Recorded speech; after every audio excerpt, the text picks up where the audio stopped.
Well, hello, folks. I have a question for you. Has God given you a dream or a vision that maybe hasn't happened yet? I want to just reflect on the story of Joseph. Sunday at Bible study, our Bible study was talking about the story of Joseph, and at the very end of the story where Joseph has the opportunity to repay back his brothers who had betrayed him. And a couple of things really stood out to me. Number one, that God had given Joseph this vision, this dream, and that over time, things did not go well. He was sold into slavery. He was lied about, falsely accused, and imprisoned for it. But in all of that, God never left him. In all of that, I just look at this and say, like, Joseph, the goodness of God to give Joseph a dream that he could hold on to in the moments when he's in the pit, in the moment when he's in prison and having to sit there. And even though he was in prison, he still gave it his all. He gave his best wherever he was. And God blessed him and God was with him.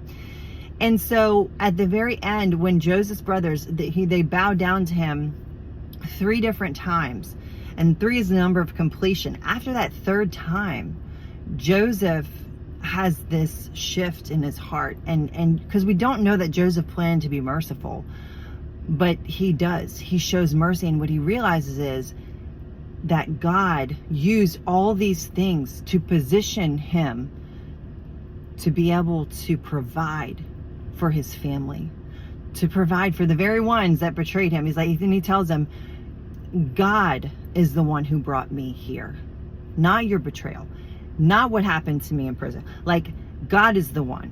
And so he was able to show mercy and love and kindness in that, because his process of thinking was like, look at the dream God had given me. Now it's happened.